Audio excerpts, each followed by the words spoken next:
ചില അപൂർവ കൂടിക്കാഴ്ചകൾക്ക് കൂടി മീഡിയ വൺ ഹെർ സ്റ്റോറി വേദി സാക്ഷിയായി. യുവഗായകരായ ഖദീജ റഹ്മാനും ആയിഷ അബ്ദുൽ ബാസിത്തും പരസ്പരം സൗഹൃദം പങ്കിട്ടപ്പോൾ അപകടത്തെ തോൽപ്പിച്ച് കായികരംഗത്ത് മുന്നേറുന്ന ആൽഫിയ ജെയിംസും സുജിത് കോശിയും ആദ്യമായി ഈ വേദിയിലാണ് കണ്ടുമുട്ടിയത്.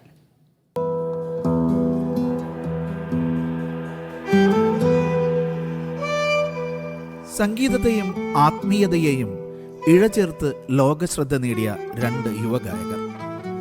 അബുദാബിയിലെ തലശ്ശേരിക്കാരി ആയിഷ അബ്ദുൽ ബാസിത്തും വിഖ്യാത സംഗീതജ്ഞൻ AR റഹ്മാന്റെ മകൾ ഖദീജ റഹ്മാനും. വർഷങ്ങളായി ഇവർ പരസ്പരം ആശയവിനിമയം നടത്തുന്നവരാണ്. പക്ഷേ ഇത് രണ്ടാം തവണയാണ് നേരിൽ കാണുന്നത്. നേരിട്ട് ഞാൻ തമിഴ്നാട്ടിൽ ഒരു പെർഫോമൻസിന് പോയപ്പം she message me and then I got lucky enough to meet her in person for the first time. ആദ്യം മുതലേ അവർ നമ്മളെ സപ്പോർട്ട് ചെയ്യുന്നുണ്ട്. അപ്പോൾ എൻ്റെ കറൻറ്റ് ഉള്ള വോക്കൽ ടീച്ചറിനെ സിസ്റ്റർ ഖദീജയാണ് സജസ്റ്റ് ചെയ്തത്.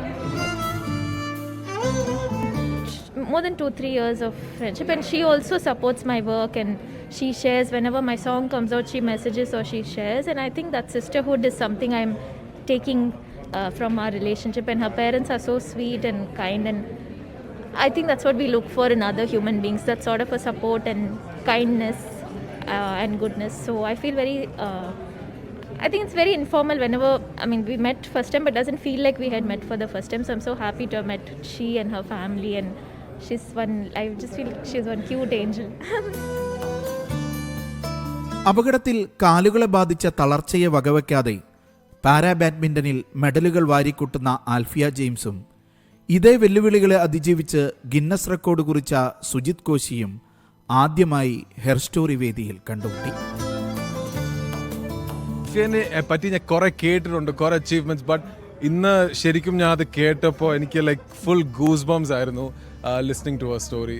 An absolute champion. ആൽഫിയയുടെ അക്കംപ്ലിഷ്മെന്റ്സ്, പിന്നെ ആൽഫിയ സ്റ്റേജിൽ കയറിയപ്പോൾ അവളുടെ അഡ്വേഴ്സിറ്റീസും അത് എങ്ങനെയാണ് സർപ്പാസ് ചെയ്ത്, പിന്നെ നമ്മൾക്കൊരു ഇൻസ്പിറേഷൻ. ഞാനും ചെയ്യുന്ന സെയിം തിങ് ആണ്, ബട്ട് വേറൊരാളുടെ അവരുടെ റിയൽ സ്റ്റോറീസും എനിക്കിത് ഷെയർ ചെയ്യാൻ പറ്റുമ്പോൾ ഇറ്റ്സ് വെരി എംപവറിംഗ്. അപൂർവ അനുഭവങ്ങൾ സമ്മാനിച്ച ഹെർ സ്റ്റോറി അങ്ങനെ അപൂർവ സൗഹൃദങ്ങളുടെ കൂടി വേദിയായി മാറുകയായിരുന്നു. യാസിർ അറഫാത്തിനൊപ്പം Shinoj Shamsuddin, media one, Dubai.